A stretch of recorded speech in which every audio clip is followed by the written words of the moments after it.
अस्सलामुअलैकुम एवरीवन, मैं इम्तियाज और आप सभी देख रहे हैं A1 एजुकेशन 2.0 पर आप सभी का स्वागत और खैर मकदम करता हूं कि आप सभी स्वस्थ और मस्त होंगे। अगर आप इस चैनल पर नए हैं तो चैनल को सब्सक्राइब और वीडियो को लाइक करना ना भूलें। 1 जनवरी 2026 से पेंशन धमाका, 8 नया नियम लागू। जो पेंशन को लेकर राज्य सरकार, केंद्र सरकार और सुप्रीम कोर्ट राज्य सरकार और केंद्र सरकार पे दबाव बना रही है कि पेंशन में बढ़ोतरी होनी चाहिए। सुप्रीम कोर्ट का ये ऐतिहासिक फैसला है। बकाया पेंशन भी जारी होगा। जिन लोगों का बकाया पेंशन 1-2 महीने से रह चुका है उन्हें सबसे पहले 1 जनवरी 2026 से उनके पहले 1-2 महीने का जो भी बकाया है उस पेंशन को पहले दिया जाएगा। और किन लोगों का पेंशन बंद होगा, तो इसलिए ये सारे भारतवासियों के लिए, खासकर ये बिहार के लिए ही नहीं बल्कि जितने भी भारत के राज्यवासी हैं उन सभी पेंशन धारकों, भले विधवा हो या फिर दिव्यांग हो या फिर जो भी अन्य प्रकार के पेंशन उन्हें मिलती है, उन सभी व्यक्तियों के लिए ये काफी महत्वपूर्ण वीडियो है। इसीलिए आप इस वीडियो को एंड तक बने रहिए, कहीं स्किप नहीं करना है, नहीं तो आपको सारी जानकारी, इंफॉर्मेशन आप तक नहीं पहुंच पाएगी। इसीलिए एंड तक बने रहिए। और ये सुप्रीम कोर्ट का फैसला पेंशन धारकों के हक में सुनाया गया है। सुप्रीम कोर्ट का कहना है कि राज्य सरकार को कहा है कि किसी भी व्यक्ति का पेंशन नहीं रुकना चाहिए। सुप्रीम कोर्ट का कहना है और सुप्रीम कोर्ट ने राज्य सरकार पे दबाव बनाए दे रहा है कि अगर आप किसी व्यक्ति का पेंशन या फिर उन्हें 1-2 महीने का रोकते हैं तो आप पे एक्शन ली जाएगी। इसीलिए राज्य सरकार इसको देखते हुए, सुप्रीम कोर्ट का दबाव को देखते हुए 1 जनवरी 2026 से उनका कहना है कि सबसे पहले हम 1-2 महीने या जो भी उनका पहले पिछले बकाया पेंशन है उन्हें पहले हम देंगे। उसके बाद उनका पेंशन भी जो महीने का साथ चलता है वो भी कंटिन्यू रखा जाएगा। सुप्रीम कोर्ट ने राज्य सरकार को कहा कि बार बार जांच न कराए। सुप्रीम कोर्ट का कहना है कि कोई व्यक्ति बार बार जांच ना कराए या फिर इस मुद्दे पर बार बार ये हमें आवाज ना उठाना पड़े। इसीलिए आप इस मुद्दे पे ध्यान रखते हुए बुजुर्गों की पेंशन को टाइम टू टाइम आप उन्हें देते रहे, उनकी पेंशन को ना रोके। ये नहीं क्योंकि अगर आप उनके पेंशन के रोकते हैं तो उन्हें बहुत सारी कठिनाइयों का सामना करना पड़ता है, क्योंकि बुजुर्गों व्यक्ति को बहुत सारे दवाइयां वगैरह लेने रहते हैं। इसीलिए उन्हें टाइम टू टाइम पेंशन देना चाहिए। इसीलिए सुप्रीम कोर्ट राज्य सरकार और केंद्र सरकार पे दबाव बनाए दिख रही है। बकाया भुगतान जल्द से जल्द करना चाहिए। किसी व्यक्ति का या फिर 1 या 2 महीने से बकाया रह गया है उन्हें सबसे पहले उनके बकाया को चुकाया जाएगा और उनके मंथली पेंशन को भी साथ में कंटिन्यू रखा जाएगा। सुप्रीम कोर्ट का कहना है किसी व्यक्ति का 2, 3, 4 महीने से या फिर 7 महीने से पेंशन बंद हो चुका था तो उनको 1 जनवरी 2026 से उनके पूरी पेंशन को अदा की जाएगी, उनके पेंशन को दिया जाएगा। और सुप्रीम कोर्ट ने यह कहा कि अब जो भी पेंशन दी जाएगी डीबीटी माध्यम से दी जाएगी। अगर जो भी व्यक्ति पेंशन धारक हैं, जो भी इस लाभ में अंतर्गत आते हैं, उन्हें एक डीबीटी माध्यम द्वारा दी जाएगी। इसीलिए इसके 8 नियम ऐसे लगाई गई है जो अगर आप 8 नियम में से या फिर अगर आप नहीं कर पाते हैं तो आपका पेंशन बंद हो जाएगा। तो चलिए मैं आपको सारी जानकारी इस वीडियो के माध्यम से पहुंचाऊंगा, इसीलिए इस वीडियो का एंड तक बने रहिए।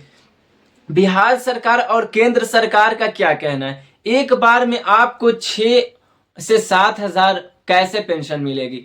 तो मैं आपको बता देना चाहता हूं कि उन व्यक्तियों की 6 से 7 या फिर 8 हजार मिलेगी जिन व्यक्तियों का 2000 दिसंबर से पहले यानी 2026 आने से पहले 2-3 महीने का जो भी बकाया पेंशन रह चुका है उन्हीं व्यक्ति को 5 से 6 या 8 हजार तक पैसे मिलेगी। क्योंकि जिन व्यक्तियों का बकाया रह गया है उन्हीं को एक मुश्त से एक साथ उन्हें 5 या 6 हजार पैसे मिलेगी। आपको पैसे एक साथ नहीं मिलेगी। जिन व्यक्ति को हर महीने उनका पेंशन आ रहा है उनको एक बार में 5 या 6 हजार नहीं मिलेगी। हाँ, हो सके तो हर राज्य में पेंशन बढ़ोतरी हो सकती है। जहां पे 1000 मिल रही है, वहां पे आने वाले साल 1 जनवरी 2026 से वहां पे 2500 या फिर 3000 कर दी जाए। क्योंकि आप देख सकते हैं बिहार में नीतीश कुमार राज्य सरकार द्वारा 1100 पेंशन मिल रही है, तो वहां पे हो सके तो 1 जनवरी 2026 से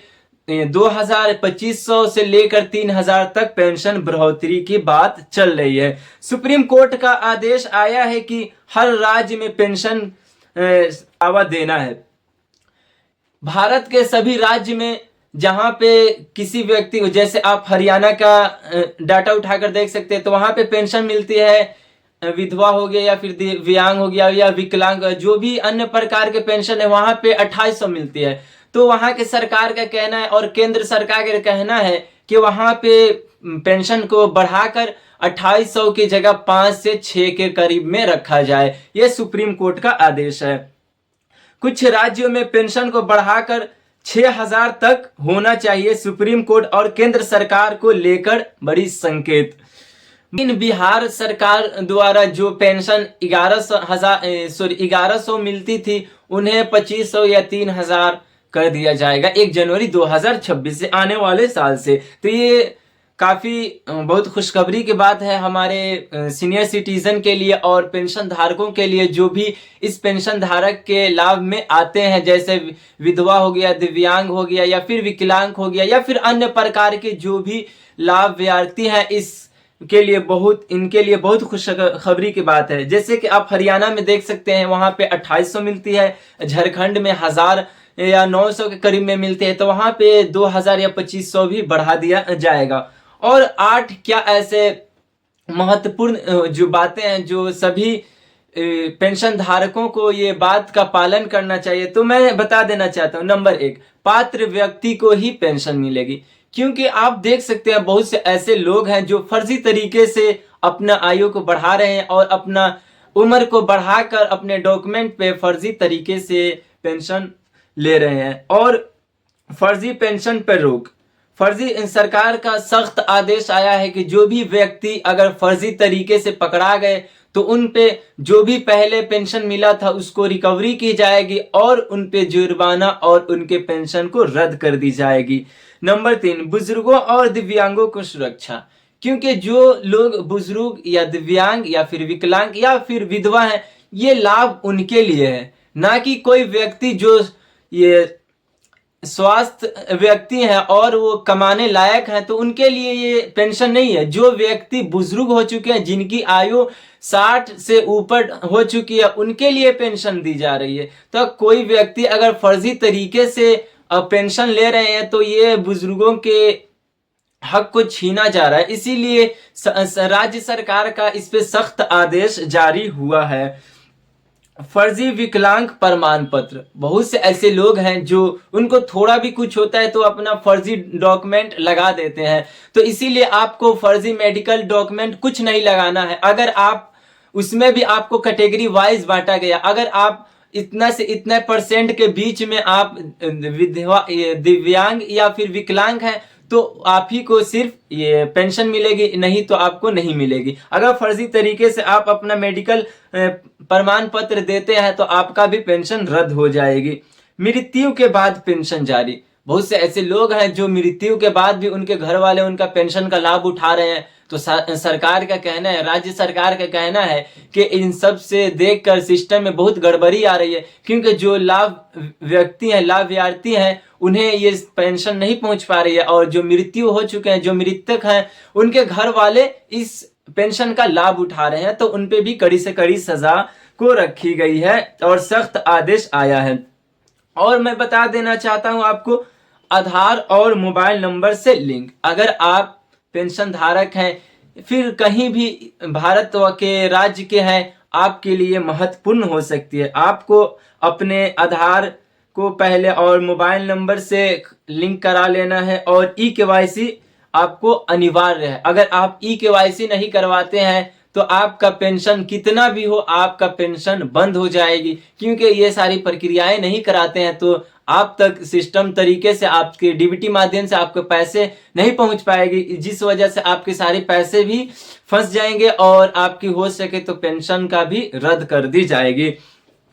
और जीवन प्रमाण पत्र। अगर जिस व्यक्ति को अभी पेंशन मिल रहा है उन्हें पहले चाहिए कि जाकर 31 दिसंबर तक अपना जीवन प्रमाण पत्र दे दे, अपना साबित और अपना प्रूफ दे दे कि हाँ हम जो व्यक्ति को पेंशन मिल रहा है हम लोग जीवित हैं, तो पहले उन्हें जाकर जीवन प्रमाण पत्र देना होगा। नहीं तो हो सके तो आने वाले साल में जो व्यक्ति अगर जीवन प्रमाण पत्र जमा नहीं करते हैं बैंक में जाके, उनका पेंशन भी रद्द कर दी जाएगी।